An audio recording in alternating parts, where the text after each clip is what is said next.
Já vai. Tá, Boa então tarde, beleza. Marisa. Boa tarde a todos aí. Boa tarde, pessoal. Tudo bom? Vamos começar aqui rapidinho. Esse comecinho aqui a gente vai falar aquelas informações que a gente sempre fala, para quem for pela primeira vez, enquanto o pessoal vai entrando aí, tá? Então, bom, esse mês aqui, como vocês sabem, a gente vai falar aí sobre o que aconteceu com o mercado em março, né? Nossas perspectivas para abril, e um pouquinho aqui da nossa carteira exclusiva de ações, tá? Bom, basicamente, caso seja a primeira vez de alguém aqui na live, como é que funciona essa carteira exclusiva de ações, né? Como que é o funcionamento dela? A gente vai falar aqui, eu vou falar já no próximo slide como que ela funciona, mas aqui a gente tem uma certa filosofia de investimento, que isso a gente não muda, né? Seria como se fossem os nossos valores aqui da carteira, né? E a gente vai falar um pouquinho das performances também, mas o que eu acho importante de dizer, até no próximo slide eu vou falar, esse mês eu queria dar um pouquinho mais de foco até na parte do rebalanceamento, tá? Que é algo que a gente sempre fala, né? E que é muito importante. Então, essas carteiras automatizadas, né? Elas têm o rebalanceamento mensal. Então, por qual que é a importância disso, tá? Quem já está na carteira há um tempo vai perceber que a gente tem alguns ativos, vou dar um exemplo aqui, por exemplo, da JBS, né? Que é um ativo que a gente comprou e ele veio caindo, tá? Vamos imaginar que a gente estivesse na carteira de ações sem rebalanceamento, tá? A gente teria comprado uma posição de JBS lá em cima, o papel caiu e a gente ia manter a mesma quantidade de ações daquela vez, né, que a gente comprou. Como a gente tem esse rebalanceamento mensal, eu costumo dizer que ele é o preço médio inteligente, é um preço médio profissional que a gente faz. Então, à medida que os papéis vão performando melhor do que os outros, a gente vai vendendo um pouco todo mês daqueles papéis que estão performando bem, que estão subindo, e vai comprando um pouco mais dos papéis que estão caindo. Tá? Então, é muito importante que esses rebalanceamentos sejam feitos. Tá? Não que a gente compre a carteira e deixe ali os papéis, por mais que não tenha troca ali, eventualmente, algum mês. Tá? Então, essa carteira ela é exclusiva para os clientes da Alta Vista. Em nenhum outro lugar ali a gente encontra esse produto. Ela é feita em parceria com uma casa de análise, que a gente está com eles há bastante tempo, que é a Levante, tá? Então, a gente tem a filosofia Alta Vista junto com a análise da Levante. E, como eu disse, a gente tem esses rebalanceamentos aqui, 100% automatizados, mantendo o equilíbrio mensal ali da carteira, mesmo que não haja nenhuma troca, tá? Todo mês a gente faz aqui essa live de prestação de conta, né, para manter a transparência com vocês, devido ao caráter automatizado do produto, tá?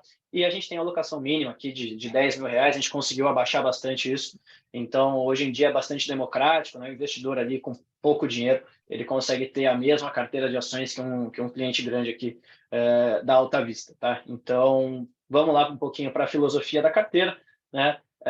Eu vou ler aqui essa parte aqui, depois a gente fala um pouquinho disso, mas isso eu falo toda a live, né? E é bastante importante a gente ter isso em mente, que a nossa filosofia aqui, ela consiste em atravessar as crises macroeconômicas sem desespero, sem pânico, né? Então, aquela história, vou zerar a posição em bolsa, né?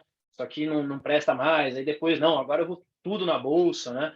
Agora o mercado agora vai. Então, são comportamentos que a gente não gosta, né? A gente entende que essas crises, elas acontecem, sempre aconteceram e sempre vão acontecer, e a gente tem que atravessar, sobreviver esses períodos para a gente conseguir colher o fruto lá na frente. Contrariamente, né? Quando a gente está falando de empresas, aí sim, a gente tem que ter um olho bem próximo e estar muito próximo delas e sempre fazer isso aqui, tá?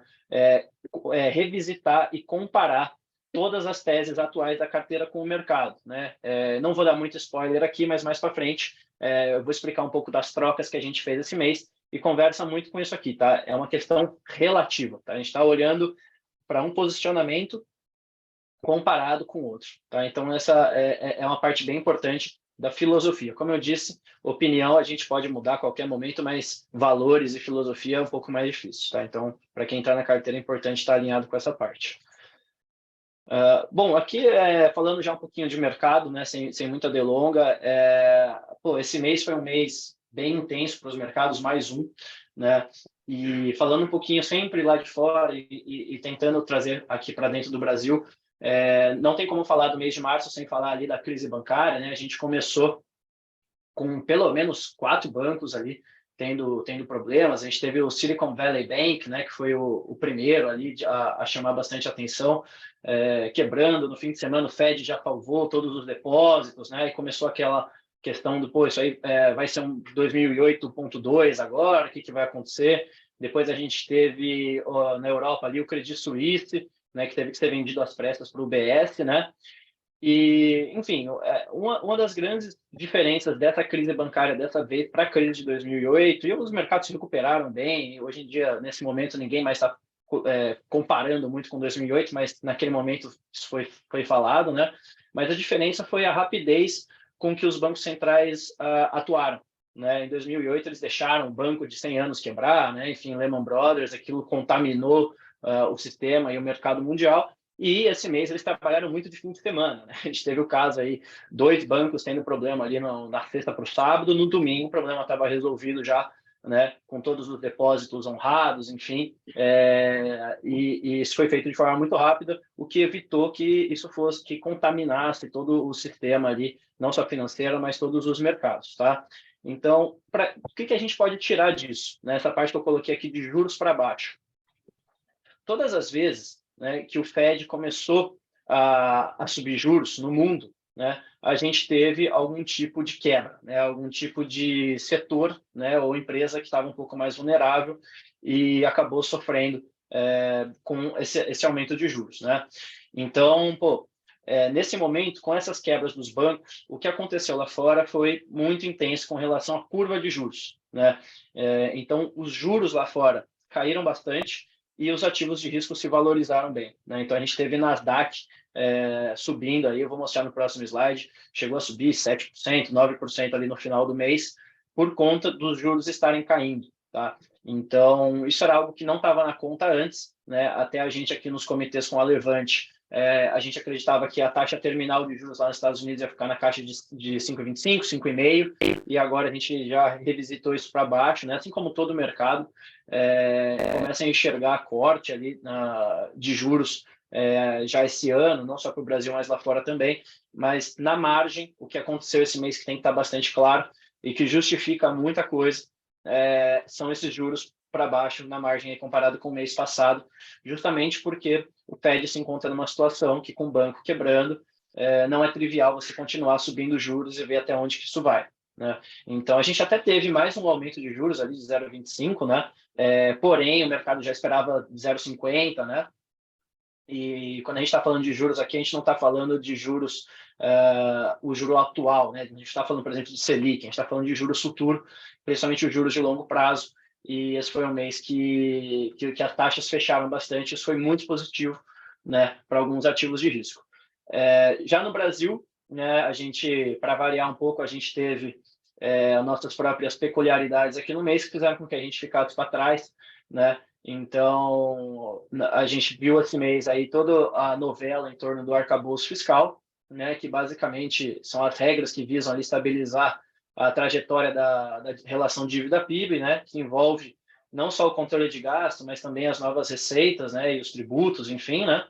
E, enfim, nas contas aqui da XP, essas receitas vão ter que ficar na ordem de 100 bi, 150 bi, e o mercado no começo teve uma reação até positiva, né, com a divulgação do arcabouço. Algo que eu sempre costumo falar aqui é que quando o mercado não tem número para fazer conta, ele acaba precificando o pior cenário. Né? Isso aconteceu com Covid, isso aconteceu com Americanas, depois da fraude, né? Se não tem número para fazer conta, você estressa todas as variáveis para o cenário mais pessimista, e depois que vem algum número, o mercado muitas vezes se recupera parcialmente. Né? Então, aconteceu um pouco disso com o arcabouço fiscal, né? O mercado precisava ter algum tipo de ancoragem, algum tipo de expectativa, né? E ela veio, né? E no primeiro momento isso foi bom, porém, num segundo momento, isso começou a trazer alguns questionamentos de onde que vai vir esse dinheiro, né? E muito provavelmente isso vai vir através da tributação aí, maior em cima de alguns setores ali da Bolsa. Isso fez com que o mercado brasileiro não performasse bem esse mês, né? Por conta dessa certa dúvida que o mercado tem com relação à primeira e segunda derivada aí do arcabouço, né? Com relação às empresas. Né? Mas quando a gente olha, por exemplo, para, como eu disse, curva de juros e para o dólar, o Brasil foi bem, né? Que é o que eu vou mostrar aqui mais para frente. Então, nesse slide aqui, né, a gente vê como que foram as bolsas no mundo, né? Então, aqui, como eu disse, Nasdaq foi muito bem, né? O Brasil Deixa eu ver aqui um pouquinho, para mim está um pouco mais baixo. Mas aqui, o Ibovespa esse mês foi mal, como eu disse, né? Ficou aqui para trás das bolsas mundiais. Porém, olha o real aqui, né? Como o real está bem, né? Está com apreciação tanto no mês quanto no ano, né? Que foi um pouco do que eu comentei. As empresas sofreram, né? Por conta dessa expectativa aí de talvez serem mais tributadas. Muito se fala em tributar bancos, proventos sobre capital próprio, extinguir, né? Isso acabou atrapalhando as empresas, porém, do ponto de vista de juros, do ponto de vista de câmbio, foi um mês aí que o mercado nacional não foi mal, tá? Então, a gente acabou ficando para trás na Bolsa, mas no câmbio e nos juros, a gente acompanhou aí esse certo bom humor aí externo.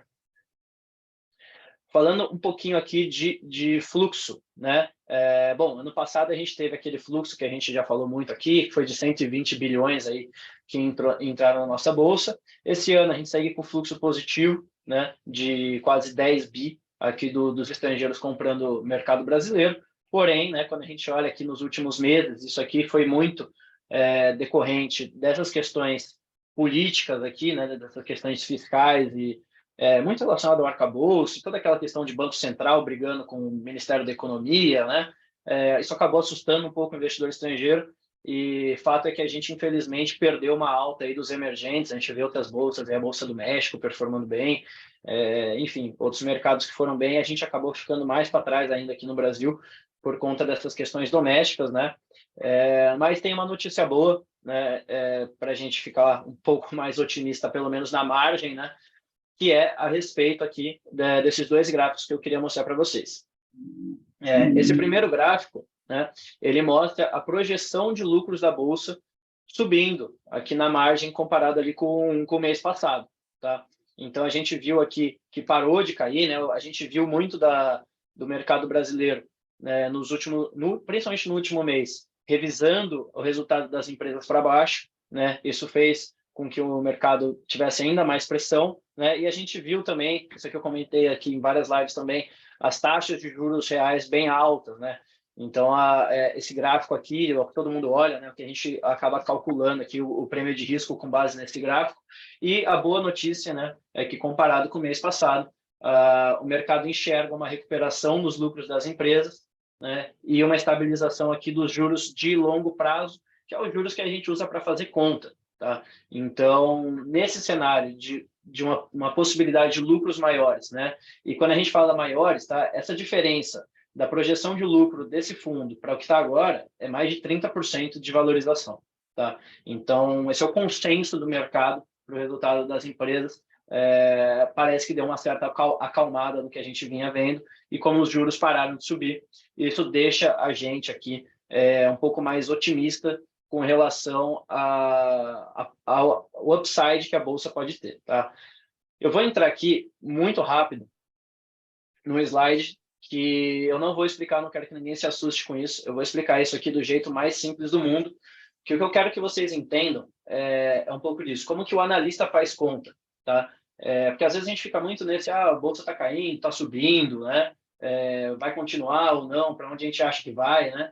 E vamos tentar aqui entender um pouquinho do como que esses cálculos são feitos. Tá? Uma das metodologias, existem mais de uma naturalmente, mas uma das principais metodologias que é utilizada para fazer conta no mercado, para você precificar qualquer ativo aqui, mas principalmente a gente falando aqui de empresas brasileiras, é o tal do fluxo de caixa descontado. Tá? Como que a gente faz essa conta? Tá? Eu quero que vocês olhem só para essa parte aqui. Deixa eu pegar até a caneta aqui. Tá? O fluxo de caixa descontado nada mais é do que isso aqui, que é o fluxo de caixa para determinado período, ou seja, quanto que aquela empresa vai ganhar de dinheiro, quanto que vai entrar de dinheiro para aquele período, né, dividido aqui por 1 mais esse R, que é a taxa de desconto. Tá? O que eu quero que a gente tenha essa percepção aqui? O que acontece quando o resultado das empresas tem uma projeção maior e quando a taxa de juros cai? Tá? Quando isso aqui sobe, e isso aqui cai. Né? Quando isso acontece, essa relação obviamente sobe. Isso aqui a gente está falando de períodos, tá? Isso aqui segue, é o fluxo de caixa no período 1, no período 2, e aqui a gente vai sempre trazer essa taxa de desconto para o período, tá? E o que entra aqui, tá? Essa parte essa última parte aqui, isso aqui é o valor na perpetuidade que a gente fala, tá? Então, a gente tenta, como que o analista pensa, tá? Ele tenta entender como que aquela empresa vai funcionar nos próximos trimestres ou anos, e depois ele assume um crescimento constante para sempre e tenta trazer aquilo para valor presente, né? Utilizando essas taxas na perpetuidade. O que eu quero que vocês entendam aqui, é o que está nesse slide, que é o porquê que a gente está mais otimista com a Bolsa agora do que estava mês passado, é, com base naqueles gráficos que eu mostrei, se esses fluxos de caixa e esse G, que é o crescimento, forem maiores, né, e essas taxas de desconto, que é muito mais complexo do que eu estou falando aqui, eu estou simplificando por uma questão aqui para simplificar mesmo, mas essas taxas de desconto, que muito tem a ver com taxa de juros, né, forem menores, isso vai acarretar num valor maior. Tá? Então, simplificando algo que não é simples, é por isso que a XP soltou um relatório esse mês falando da tal da luz no fim do túnel na Bolsa, né? Que com essas projeções de lucros maiores e juros menores, não tem como a gente fazer conta e não achar um preço-alvo maior. Tá? Vamos falar aqui um pouco do valuation da Bolsa. Esse é um gráfico que eu venho mostrando todo mês, né? Mas, enfim, a gente está aqui num nível muito baixo, né? A média dos últimos 15 anos da Bolsa de negociação nesse patamar aqui é de 11 vezes, tá? A gente está negociando aqui agora a 6 vezes e alguma coisa, tá? Então, o mercado está com um desconto muito grande, né? E isso se deve muito ao que eu comentei. Os preços caíram muito, né, dos ativos brasileiros, porém, a projeção de lucro agora, principalmente, melhorou, tá? Então, a gente tem os preços caindo, né, e os lucros performando muito melhor do que os preços, tá? Então, a gente acaba chegando nesse gráfico de PL bem descontado, tá? A pergunta que vale $1 milhão é quando que isso aqui volta a subir, tá? Dito isso, né, a gente tem algumas atualizações aqui do Ibovespa, né, de preço justo, como eu disse para vocês. Eu peguei aqui da XP essa atualização. Então, hoje em dia, qual que é o preço que eles chamam de justo? Tá? O preço correto, entre aspas, do Ibovespa, né, seria os 128 mil pontos. Tá? Antes, era 125 mil pontos. Então, o que leva em consideração para chegar nesse cálculo? Principalmente aquilo que eu comentei, tá? Os juros reais, que eram ali de aproximadamente 6,4%, 6,5%, caíram para 6,11%. Tá? Isso já faz esse número melhorar bastante. Né? E aí, o que a XP fez que é interessante, eles fizeram vários cenários aqui, né, de cenários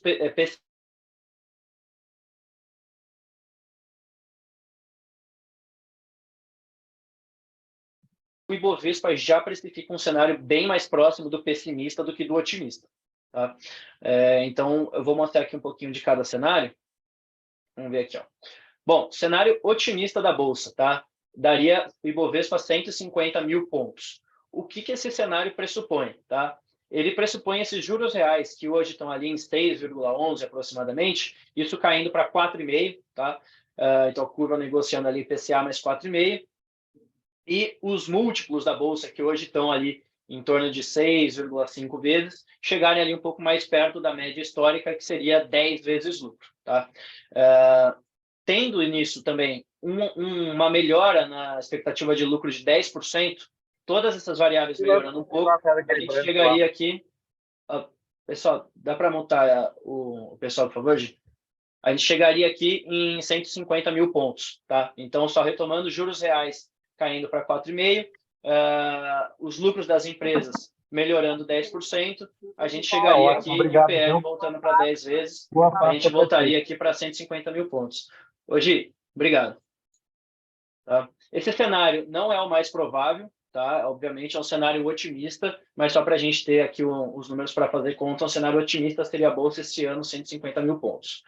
O que seria, isso é o que mais me perguntam aqui na mesa, me perguntam bastante o que é o cenário pessimista para a Bolsa, tá?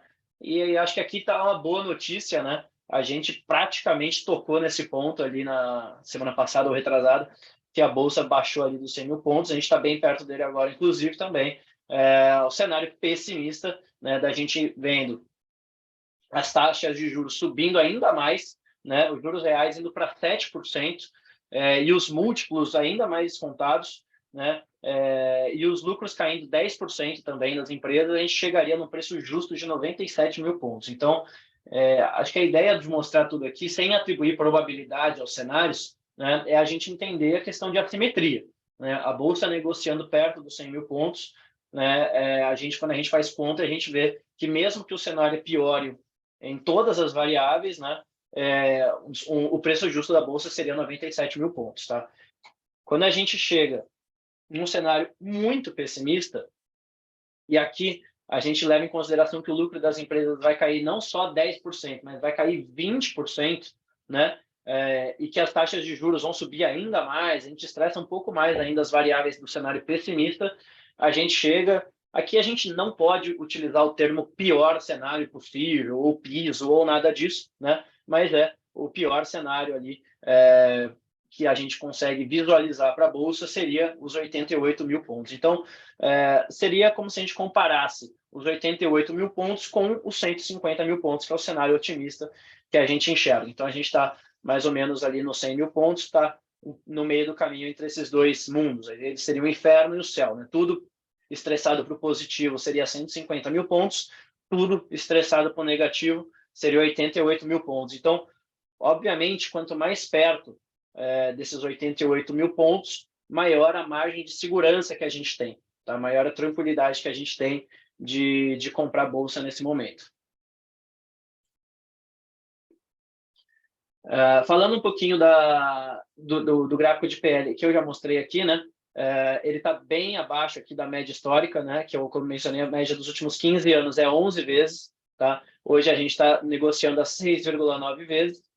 E falando um pouquinho de prêmio de risco, a gente voltou aqui esse mês, né, a gente teve essa puxada para cima, a gente voltou a ver a atratividade da Bolsa melhorando, né, justamente por conta da queda de juros que eu acabei de explicar. Então, comparativamente com a renda fixa, né, a Bolsa ficou mais atrativa esse mês. Né? Então, esse é um cálculo que ele é realizado quando a gente pega o cálculo de retorno esperado para os ativos e desconta, né, a taxa de juros, que é muito parecido com aquela conta que eu acabei de mostrar, do fluxo de caixa descontado. Tá? A gente tenta entender qual que é o potencial de retorno das ações e qual que é o sentido relativo que aquilo faz com a renda fixa. Né?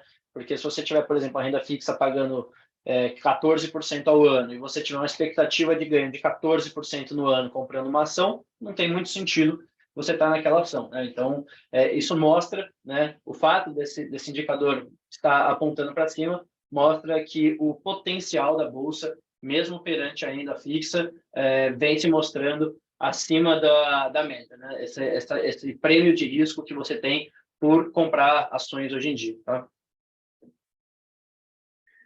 Bom, como que a gente se comporta nesse cenário que a gente acabou de comentar, né, de juros caindo, né, e de possível recessão nos Estados Unidos, né, banco quebrando, tudo isso acontecendo. Aqui no Brasil, a gente ainda tem as questões fiscais que estão tomando conta do mercado, né? A gente continua com a cabeça muito parecida dos outros meses. A gente continua tendo uma parte muito relevante aqui de commodity, tá? Até maior, né? Vou mostrar mais para frente as trocas, mas até maior do que anteriormente, né? E algo que eu queria deixar aqui, que eu adicionei das últimas lives, é essa frase aqui: não compre desconto desacompanhado de qualidade. O que significa isso? Tá? O mercado está barato, porém, não é um jogo de ver quem compra a ação mais barata. Né? Para você ter sucesso no mercado de ações, a ação tem que subir. Tá? E não basta ela estar barata para ela subir. Então, até esse mês, eu vou entrar um pouquinho mais para frente nisso, mas uma ação que a gente está tirando esse mês da carteira é a VEG, né? Que é uma ação que negocia 40 vezes lucro. Tá? E foi uma ação que deu bastante ganho para a gente. A gente saiu dela aos poucos, né? A gente já tinha reduzido a posição esse mês, a gente saiu completamente. Né? Então, pô, no mercado tão barato quanto que está hoje, por que a gente comprou uma empresa que estava negociando a 30 e tantas vezes lucro, agora está 40 vezes lucro? Né? Então, isso é porque a qualidade pesa. Tá? Então, eu vejo, às vezes, muita gente vindo perguntar: essa empresa não está mais barata que aquela? Por que você não compra essa empresa? Eu vi que ela está barata. Né? Não basta só estar barato. Tá? Tem que ter qualidade e também tem que ter uma questão de timing aí. Né? Tem que ter gatilho para subir. Então, nesse momento que o mercado está muito barato, tomem cuidado com as armadilhas que isso traz, né? De a gente comprar um ativo só porque ele está barato e não se preocupar tanto com o que vai acontecer com a empresa nos próximos trimestres ali, tá? E nesse momento também a gente vem gostando bastante de comprar empresas que pagam bons dividendos, tá? Vocês vão ver na nossa carteira que boa parte aí das empresas tem uma certa distribuição de dividendos, né? O que faz com que a gente possa pegar esse dinheiro e reinvestir na carteira, enfim, nos ativos que estejam mais descontados. A gente não precisa reinvestir o dividendo na própria empresa. Então, ter um fluxo de distribuição de lucro nesse momento, ele é bastante interessante, tá? Aqui também, uma questão que eu acho importante é a questão de você estar bem monitorando bastante as barganhas da Bolsa, né? Que são as empresas que são bastante baratas e que estejam também posicionadas para o que vem a seguir, né? Então, a gente está discutindo bastante, e no próximos slides eu vou entrar nisso, que é a questão da curva de juros, né? A curva de juros, a gente tem a expectativa, né, comparado com o mês passado, que ela comece a fechar mais rápido, né? E muita empresa que está muito barata na bolsa pode vir a andar agora, tá? Então, tem que estar de olho nessas oportunidades e não hesitar muito quando isso acontecer, senão, às vezes, em um mês, 2 meses, o mercado se recupera e a oportunidade já passou. Bom, vamos falar um pouquinho do que aconteceu esse mês com a carteira. Aqui estão cada ativo isoladamente, o peso, o que aconteceu no mês. Esse foi um mês que a VEG, né, como eu disse, que é o papel que a gente tirou da carteira, performou bem, né? O papel negocia ali muito próximo das máximas históricas, né? Foi um mês ruim para a gente, principalmente aqui por conta da 3R, do Açaí, da Suzano, né? Foi um mês que o petróleo caiu bastante por conta dessas preocupações com recessão, né? Então, a gente viu aí a 3R detratando bastante a carteira. Enfim, né, foi um mês que a gente acabou caindo mais que o Ibovespa, a gente caiu aqui 5,2%, 5,27%, o Ibovespa caiu 2,91%. E deixa eu mostrar um pouquinho aqui a rentabilidade histórica. Desde o começo, a gente acabou abrindo aqui um pouquinho, virando um pouco para baixo do Ibovespa, né? Que a gente estava um pouco para cima nos meses passados. Agora a gente caiu um pouquinho para baixo aqui do Ibovespa. Faz parte do jogo, isso provavelmente vai acontecer várias vezes, esse cruzamento de rentabilidade, enfim, até a gente tem um histórico longo que a gente espera que a gente abra boa vantagem do Ibovespa.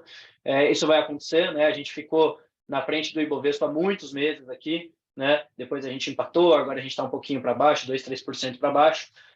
Isso faz parte, né? Enfim, a gente teve a oposição ali na 3R caindo 20% no mês, acabou realmente detratando bastante a carteira.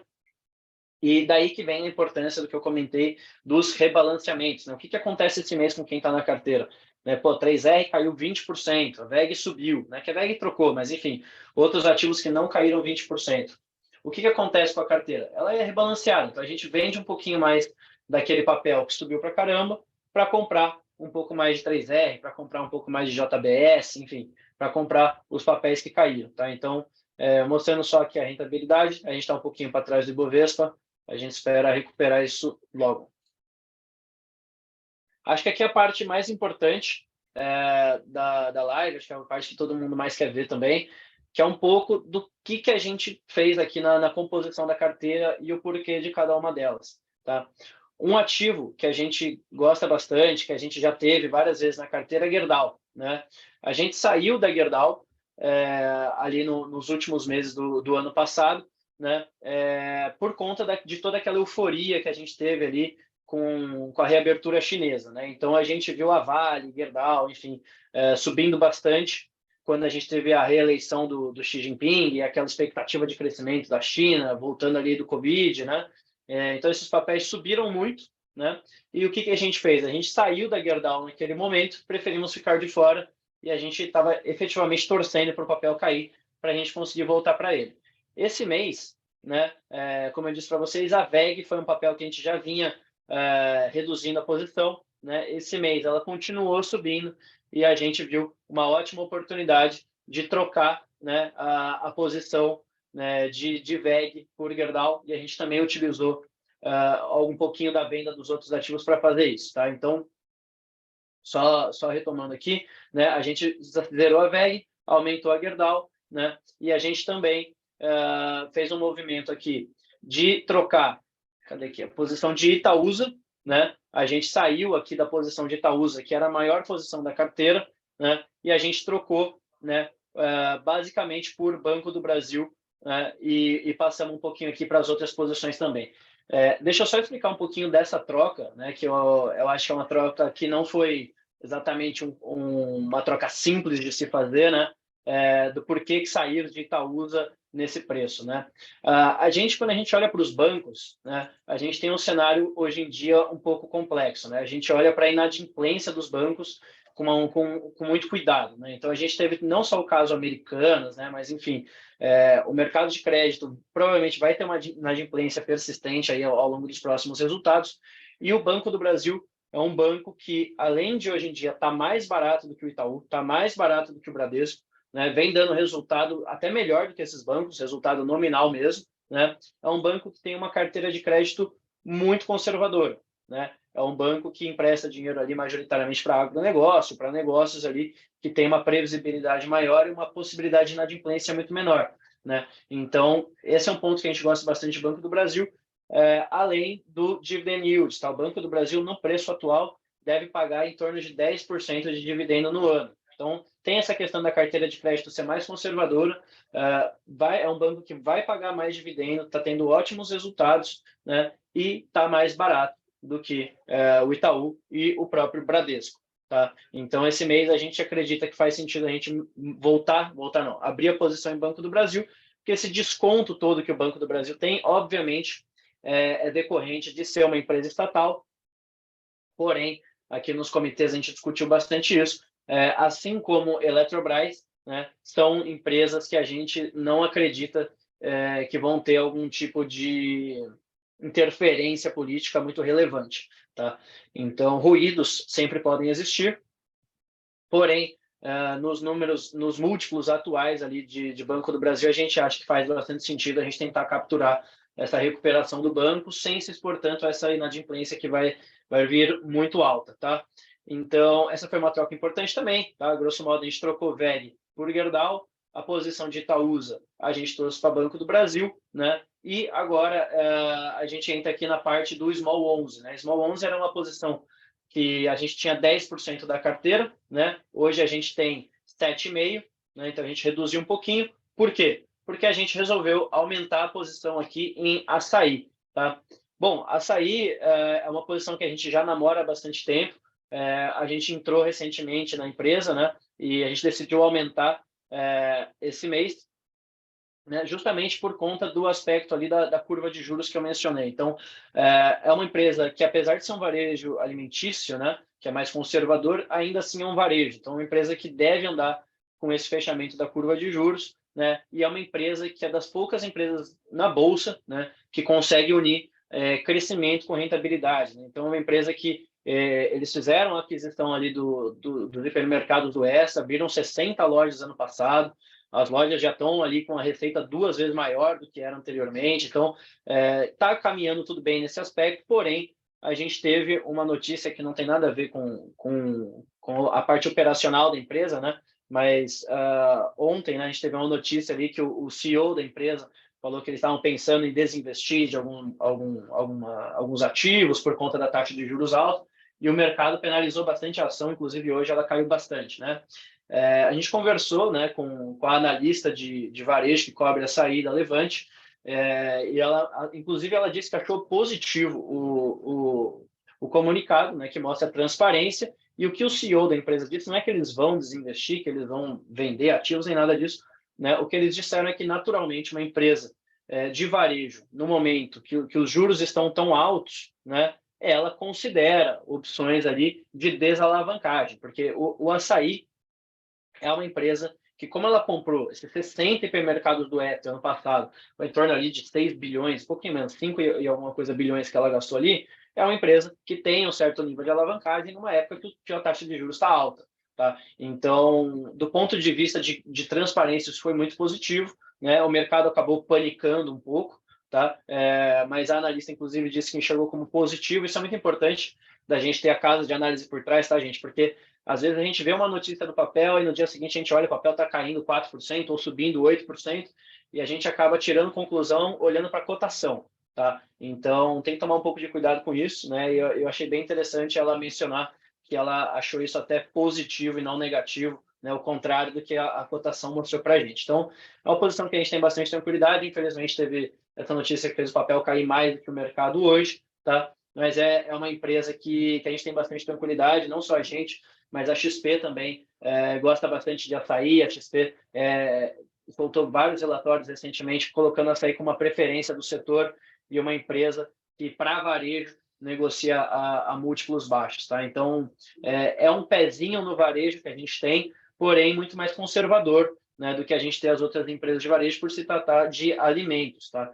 Então, essas foram as principais trocas que a gente fez, tá? A grosso modo, o que a gente fez na carteira com relação ao mês passado, que tem muito a ver com essa expectativa que a gente tem de juros menores no futuro, né, foi reduzir o ciclo defensivo, tá?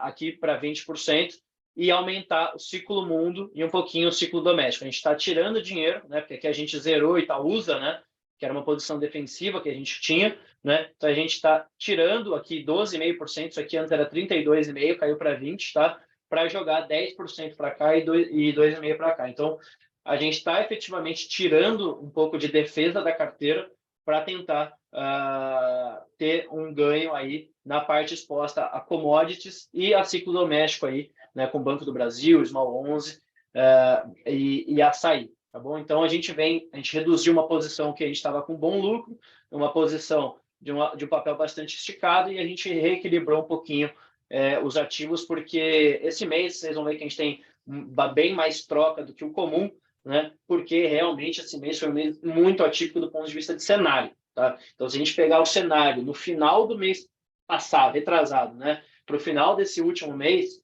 né, as projeções do mercado inteiro mudaram, né, com relação a juros, principalmente, né, e essa crise bancária, enfim, tudo que decorreu disso acabou fazendo com que a gente mudasse muitas premissas e a gente resolvesse tirar, né, um pouquinho do capital que a gente tinha aqui no ciclo defensivo para se expor mais aqui a ativos que a gente acha que efetivamente podem trazer rentabilidade positiva para a carteira, tá? Então é um movimento natural. A gente está ainda com 20% dos ativos ali como defesa, e se o mercado voltar a andar, o mercado performando bem, né, a gente pode muito bem reduzir a exposição ali em ativos um pouco mais arrojados, que possam trazer mais lucro para a gente, e voltar para os ativos mais defensivos. Então, esse é um movimento que ele é natural, né? À medida que o mercado fica mais barato e que a gente tem expectativas de lucros maiores e de juros menores, a gente pisa um pouquinho mais no acelerador, topa correr um pouco mais de risco, né? E à medida que o mercado retornar, né, quando isso ocorrer, é bem provável que a gente volte a ter uma posição maior do que 20% aqui, tá? No ciclo defensivo, tá? Mas nesse momento a gente considera adequado, tá bom? Justamente pela questão, só finalizando aqui essa parte, a questão da margem de segurança, tá? Que eu mencionei. Como a gente tem um cenário muito pessimista, de bolsa 88 mil pontos, quando ela começa a flertar ali com 100 mil pontos, né, quando a gente enxerga que é momento de pisar no acelerador mesmo, tá? Então, à medida que a bolsa, por exemplo, pensando no cenário otimista, se ela começar a se aproximar dos 128 mil pontos, que é o cenário que a gente considera justo, né, mais uma vez, é bem possível que a gente reduza, por exemplo, a parte doméstica, né? Por exemplo, os small loans, enfim, açaí, Banco do Brasil, que são posições que tendem a andar muito, com o mercado doméstico performando bem, a gente volte aqui para uma posição maior em elétricas, shopping, saneamento, né? Empresas que sejam um pouquinho mais defensivas, tá? Aqui eu deixei duas frases que eu gosto bastante, né, antes da gente abrir aqui para perguntas. Dessa vez foi bem mais rápido do que as outras vezes, né? Mas aqui é uma frase do Peter Lynch, que todo mundo já tenha ouvido falar ou conheça, né? Mas eu vou traduzir aqui. O que ele fala basicamente é o seguinte: ele fala, pô, a gente presencia recessões, a gente presencia o mercado de ações caindo, né? Se você não entender o que está acontecendo, né, o que vai acontecer, então você não está pronto e você não vai performar bem no mercado. Por que eu coloquei essa frase aqui, né? Porque muitas vezes a gente acaba vendo aqui algumas pessoas sendo surpreendidas por conta de queda do mercado. E o que ele diz aqui, eu concordo muito, é que isso faz parte do jogo, tá? Isso sempre aconteceu, isso sempre vai acontecer, né? Então, você investir em ações, né, em renda variável de forma geral, o pré-requisito para você fazer isso é você estar preparado, você estar disposto, né, a passar por esses momentos que tem muito a ver com a filosofia que eu coloquei lá atrás. Tá? Então, gente, investir em ações é passar por isso mesmo. Né? A gente sabe como é que funciona. Né? Tem uma frase que eu gosto bastante também, que a gente fala que o mercado de ações, né, é igual a academia de musculação que a gente brinca. Né? No verão tá cheio de gente, no inverno são sempre os mesmos. Então, a gente vê aqui bastante quando o mercado começa a cair, né? Muita gente acaba ficando desanimada, etc. Mas isso faz parte, são quando surgem as melhores oportunidades. Sempre foi assim, sempre vai ser, né? E isso vai continuar acontecendo. Tá? Então, assim, investir em ações é pré-requisito, estar disposto a passar por esses momentos e faz parte do jogo. Tá? E aqui mais uma frase do Warren Buffett também, que eu gosto bastante, que ele fala que o mercado ele é um mecanismo de transferência de dinheiro dos impacientes para os pacientes. Tá? Então, eu acho que isso aqui corrobora bastante com o que eu falei. Infelizmente, tem momentos que a gente tem que ter um pouco de paciência. A gente falou muito aqui ao longo de várias lives sobre, pô, a taxa de juros está subindo, a curva está abrindo, isso é ruim para o mercado, isso é ruim para o mercado. E, gente, finalmente chegou um momento que essa curva começou a fechar.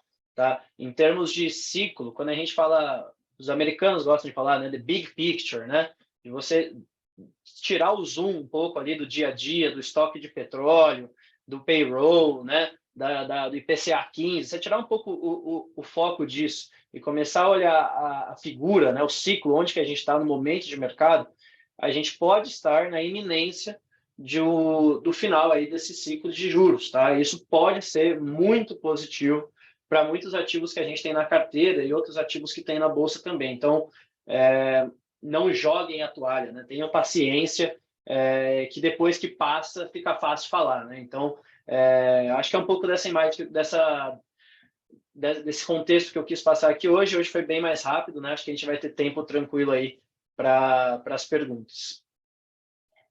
Deixa eu parar de compartilhar aqui. Marcelo, a gente tem alguma coisa no chat? Quem quiser fazer alguma pergunta aí,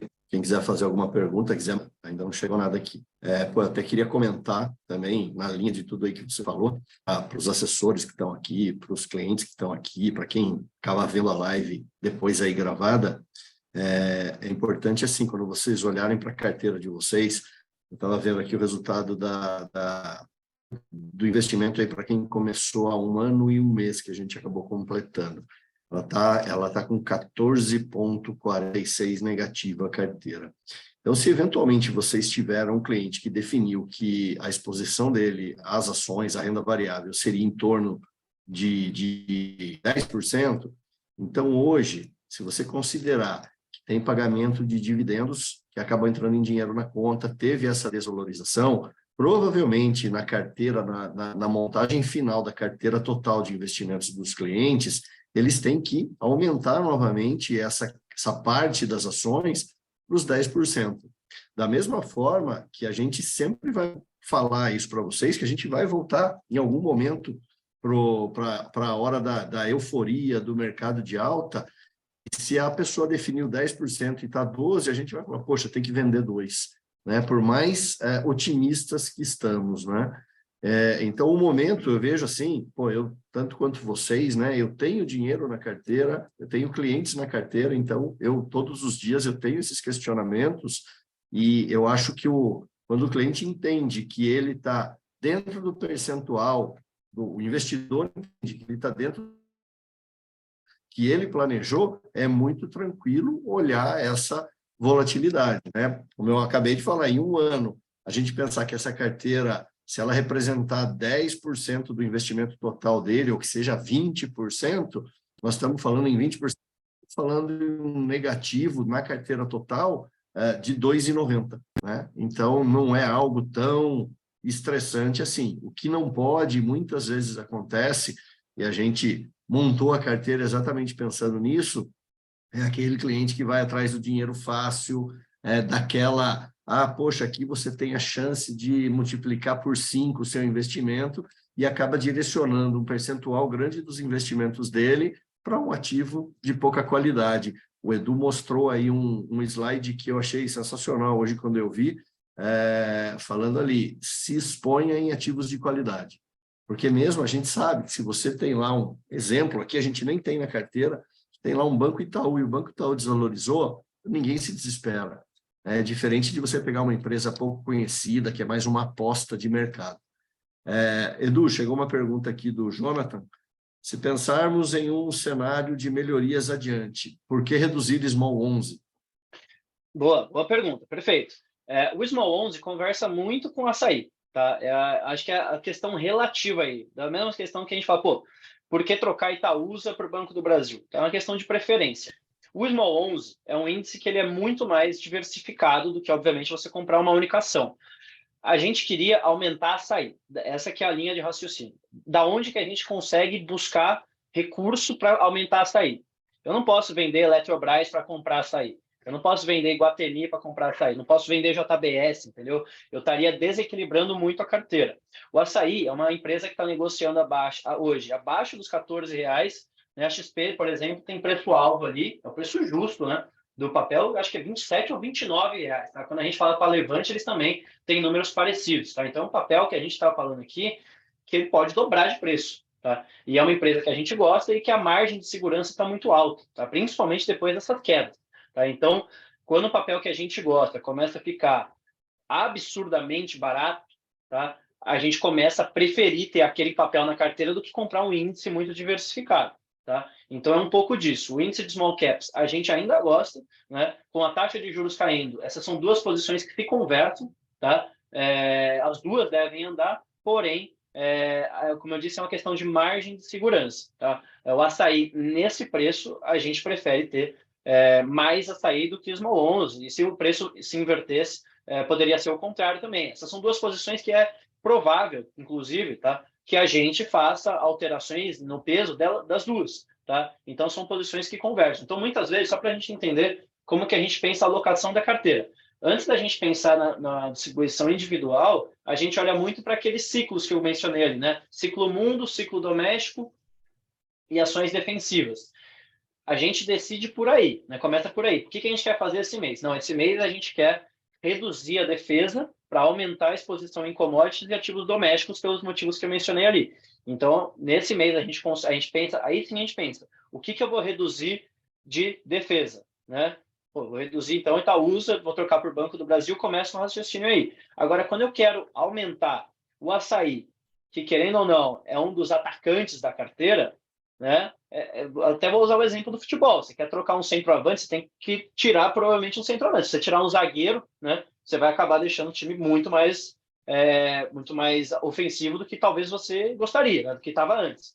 Então, o Small 11 é uma posição que conversa com a açaí. Eles são muito correlacionados. Tá? Como a gente está querendo aumentar a posição de açaí, ainda tem uma questão que eu não mencionei. Não, eu mencionei sim, desculpa, que foi o controlador do açaí, né, que é o Cassino, uma empresa francesa que está saindo da operação, né, está deixando o conselho da empresa mais independente, né, eles vão ter só 2 cadeiras no conselho, né, vão ter 7 membros independentes ali. Do ponto de vista de governança, isso é muito bem visto, né? A gente vem querendo aumentar a açaí. Como que a gente aumenta a açaí? Só reduzindo os mal 11, senão a carteira ia ficar exageradamente agressiva. Apesar da gente estar otimista e tal, é um pouco disso. Um ativo conversa com o outro, tá? Então, é o que eu mencionei ali da Itaúsa, né? Até como estava conversando disso com o Marcelo. Pô, não é trivial você vender Itaúsa nesse preço de R$ 8, tá? A gente não está vendendo Itaúsa, a gente está trocando Itaúsa por Banco do Brasil. É um raciocínio relativo, como eu disse. Tá? Então, eu gosto de fazer comparação com o futebol, para ficar um pouquinho mais claro, mas sempre que você está comprado num ativo, você não só está comprado nele, mas você não está comprado nos outros. Tá? Então, é sempre uma questão relativa. Tá? Então, nesse caso é isso. A nossa preferência por açaí, a margem de segurança em açaí está muito grande e a gente prefere tirar um pouquinho dos mãos para poder abrir a posição lá um pouco maior. Tá? É a nossa maior posição hoje, tá? Açaí e JBS. Tá? E JBS, nesse preço que está também, é um papel que pode dobrar perfeitamente. Tá? Então, a gente quer ter posição grande mesmo. Depois a gente reduz. Tá? Se a JBS voltar lá para R$ 30, vocês podem ter certeza que a gente vai reduzir a posição. Mais nenhuma pergunta aqui, Edu. Vamos. se alguém quiser fazer alguma, mas eu acho que tranquilo. Esse mês foi um pouquinho mais rápido mesmo, a gente teve menos pergunta também.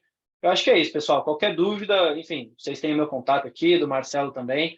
Essa live vai ficar gravada, tá? Para consulta posterior. E eu acho que é isso, gente. A gente vai estar junto aqui. A gente sabe que o momento é difícil, tá? Por isso, a intenção dessa live eu acho que é muito essa, tá, gente? É dar sempre a cara a tapa. Quando o mercado está indo bem, é fácil aparecer, é fácil falar de rentabilidade, é fácil comparar.